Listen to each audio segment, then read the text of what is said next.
Have you ever just been walking down the street on a bright sunny day, or even walking in a park even? Feels good outside, nice breeze going on, all that, and then all of a sudden you just walk through a cloud of just smoke.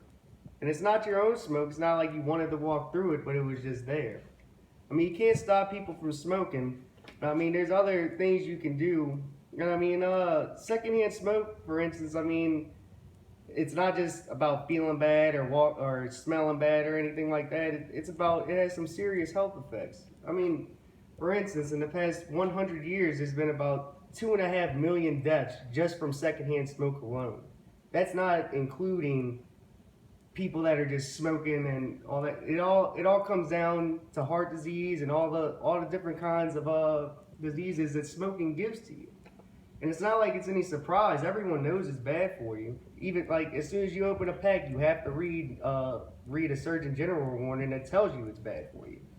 I mean, just for it being bad enough for you alone, we still smoke inside in a lot of public establishments. Now, smoking inside in public establishments, I mean, you could think that it's just convenient for you because it might be cold outside or whatever, but really it has it presents a lot of problems. I mean, you're gonna have a whole bunch of people in there. It's not just you and people that are partying, it's the workers. You can have a pregnant waitress, for instance, and if they're smoking in that bar, and even if she's just not even that far away from the bar, she's still breathing it in. And it's just like, it's not fair to her. She can't get away from it. I mean, just alone, every year there's about 430 SIDS deaths, sudden infant death syndrome, just from smoking, secondhand smoke, and that comes. A lot of the statistics come from these people working in this establishments that can't get away from it. For instance, if you're working for a place that does concerts or something, you're outside, even a little bit. I mean, a little bit of secondhand smoke is just as harmful as a lot. It doesn't take a lot to trigger a heart attack or health problems. I mean, just a little exposure every day. I mean, it it's not good for you, and it's just a big problem. And everyone knows it's bad, and people, the FDA, everyone, and it's still just going on. And I mean, there's only one way to put like a real significant dent in in all the death toll and all the sicknesses and illnesses that come with smoking, and that's you can't stop them from smoking, but you can restrict where people smoke.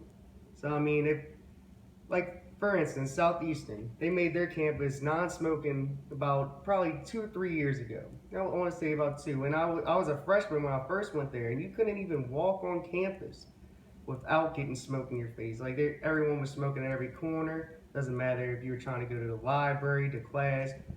It didn't matter. Even the designated smoking places, smoke was still carry over. Southeastern's not the only establishment that's done it.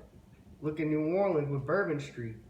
They cut off this smoking inside. I mean, there's a lot of smoke in the streets, but at least when you go inside, you don't have to breathe in and get bogged down by all that heavy smoke. I mean, it all comes down to health. I mean, there's more, and it comes down to kids too.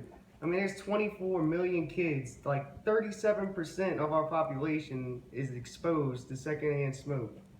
And I mean, yeah, you think it's not that big of a deal, but when you have all these statistics of people dying at early ages and all that from heart disease or lung cancer, or whatever comes from it, I mean, you gotta think, is it really worth it?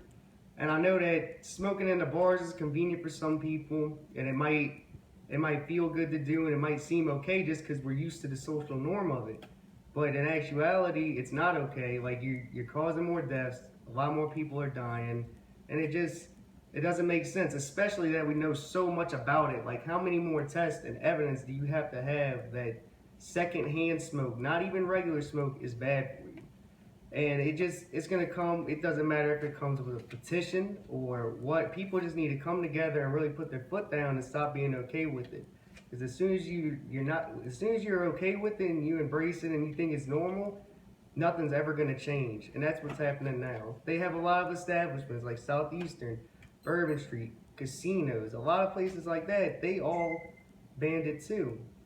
But at the same time, everyone has to come together and ban it. Because unless everyone comes together to ban this, then it's always going to be a problem.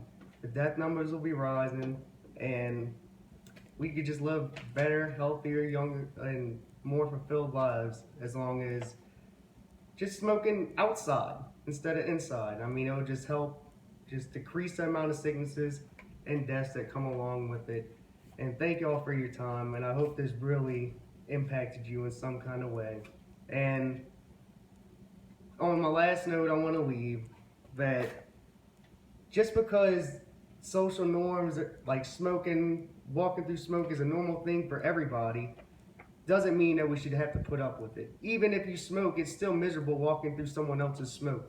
So I mean, if you really think about it, unless we all get together and stop it and just go outside, then it's never gonna present itself to fix the cause. So just smoke outside and let everyone know that it's harmful for you and can lead to death and serious disease. And thank you for your time.